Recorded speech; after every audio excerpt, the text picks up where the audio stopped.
ക്രൂശിൽ കണ്ടു ഞാൻ നിൻ സ്നേഹത്തെ, ആഴമാർന്ന നിൻ മഹത്യാഗത്തെ. ക്രൂശിൽ കണ്ടു ഞാൻ നിൻ സ്നേഹത്തെ, ആഴമാർന്ന നിൻ മഹത്യാഗത്തെ.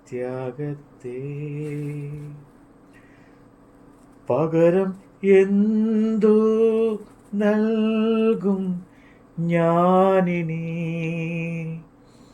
ഹൃദയം പൂർണ്ണമായി നൽകുന്നു നാഥനാ.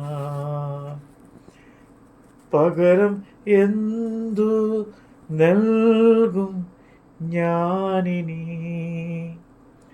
ഹൃദയം പൂർണ്ണമായി നൽകുന്നു നാഥനായി. അപ്പോസ്തലനായ പൗലോസ് എഫേസ്യർക്ക് എഴുതിയ ലേഖനം അധ്യായം 2. അതിക്രമങ്ങളാലും പാപങ്ങളാലും മരിച്ചവരായിരുന്ന നിങ്ങളെയും അവൻ ഉയർപ്പിച്ചു. അവയിൽ നിങ്ങൾ മുമ്പേ ഈ ലോകത്തിൻ്റെ കാലഗതിയിലും ആകാശത്തിലെ അധികാരത്തിലും അനുസരണക്കേടിൻ്റെ മക്കളിൽ ഇപ്പോൾ വ്യാപരിക്കുന്ന ആത്മാവിലും അധിപതിയായവനെയും അനുസരിച്ച് നടന്നു. അവരുടെ ഇടയിൽ നാം എല്ലാവരും മുമ്പേ നമ്മുടെ ജഡമോഹങ്ങളിൽ നടന്നു. ജഡത്തിനും മനോവികാരങ്ങൾക്കും ഇഷ്ടമായത് ചെയ്തുകൊണ്ട് മറ്റുള്ളവരെ പോലെ പ്രകൃതിയിൽ കോപത്തിൻ്റെ മക്കൾ ആയിരുന്നു. കരുണാസമ്പന്നനായ ദൈവമോ നമ്മെ സ്നേഹിച്ച മഹാസ്നേഹനിമിത്തം അതിക്രമങ്ങളാൽ മരിച്ചവരായിരുന്ന നമ്മെ ക്രിസ്തു യേശുവിനോട് കൂടെ ജീവിപ്പിക്കുകയും കൃപയാലത്രേ നിങ്ങൾ രക്ഷിക്കപ്പെട്ടിരിക്കുന്നത്. ക്രിസ്തു യേശുവിൽ നമ്മെക്കുറിച്ചുള്ള വാത്സല്യത്തിൽ തൻ്റെ കൃപയുടെ അത്യന്ത ധനത്തെ വരും കാലങ്ങളിൽ കാണിക്കേണ്ടതിന് ക്രിസ്തു യേശുവിൽ അവനോടുകൂടെ ഉയർത്തെഴുന്നേൽപ്പിച്ചു സ്വർഗത്തിൽ ഇരുത്തുകയും ചെയ്തു. കൃപയാലല്ലോ നിങ്ങൾ വിശ്വാസം മൂലം രക്ഷിക്കപ്പെട്ടിരിക്കുന്നത്. അതിനും നിങ്ങൾ കാരണമല്ല, ദൈവത്തിൻ്റെ ദാനം എത്രയാകുന്നു. ആരും പ്രശംസിക്കാതിരിപ്പാൻ പ്രവൃത്തികളും കാരണമല്ല. നാം അവൻ്റെ കൈപ്പണിയായി സൽപ്രവൃത്തിക്കായിട്ട് ക്രിസ്തു യേശുവിൽ സൃഷ്ടിക്കപ്പെട്ടവരാകുന്നു. നാം ചെയ്തു പോരേണ്ടതിന് ദൈവം അവ മുന്നൊരുക്കിയിരിക്കുന്നു. ആകയാൽ നിങ്ങൾ മുമ്പേ പ്രകൃതിയാൽ ജാതികളായിരുന്നു. ജഡത്തിൽ കയ്യാലുള്ള പരിച്ഛേദന ഏറ്റു. പരിച്ഛേദനക്കാർ എന്ന് പേരുള്ളവരാൽ അഗ്രചർമ്മക്കാർ എന്ന് വിളിക്കപ്പെട്ടിരുന്നു. അക്കാലത്ത് നിങ്ങൾ ക്രിസ്തുവിനെ കൂടാതെയുള്ളവരും ഇസ്രയേൽ പൗരതയോട് സംബന്ധമില്ലാത്തവരും വാഗ്ദാനത്തിൻ്റെ നിയമങ്ങൾക്ക് അന്യരും പ്രത്യാശയില്ലാത്തവരും ലോകത്തിൽ ദൈവമില്ലാത്തവരും ആയിരുന്നു എന്ന് ഓർത്തുകൊള്ളുവിൻ.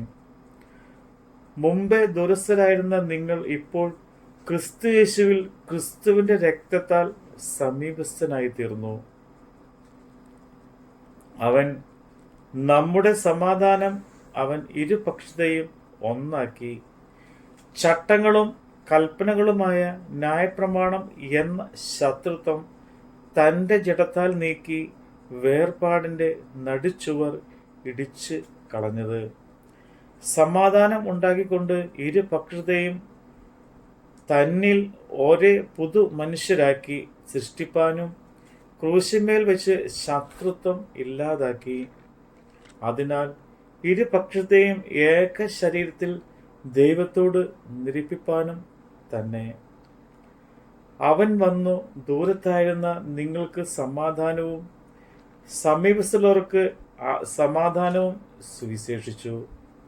അവൻ മുഖാന്തരം നമുക്ക് ഇരുപക്ഷക്കാർക്കും ഏക ആത്മാവിനാൽ പിതാവിങ്കിലേക്ക് പ്രവേശനമുണ്ട്. ആകയാൽ നിങ്ങൾ ഇനി അന്യന്മാരും പരദേശികളുമല്ല, വിശുദ്ധന്മാരുടെ സഹപൗരന്മാരും ദൈവത്തിൻ്റെ ഭവനക്കാരുമത്രേ. യേശുക്രിസ്തു തന്നെ മൂലക്കല്ലായിരിക്കെ നിങ്ങളെ അപ്പോസ്തലന്മാരും പ്രവാചകന്മാരും എന്ന അടിസ്ഥാനത്തിന്മേൽ പണിതിരിക്കുന്നു. അവനിൽ കെട്ടിടം മുഴുവൻ യുക്തമായി ചേർന്ന് കർത്താവിൽ വിശുദ്ധ മന്ദിരമായി വളരുന്നു.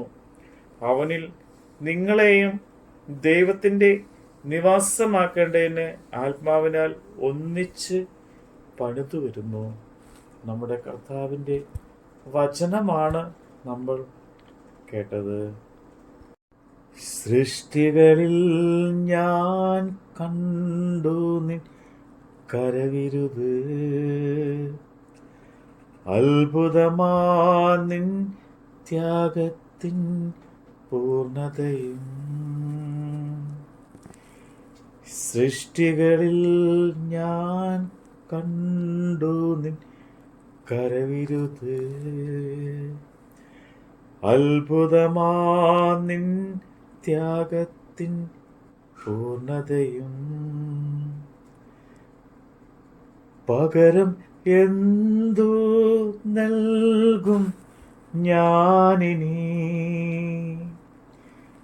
നന്ദിയാലെന്നും വാഴ്ത്തിടും സൃഷ്ടാവേ. പകരം എന്തു നൽകും ഞാനിനി, നന്ദിയാലെന്നും വാഴ്ത്തിടും സൃഷ്ടാവേ.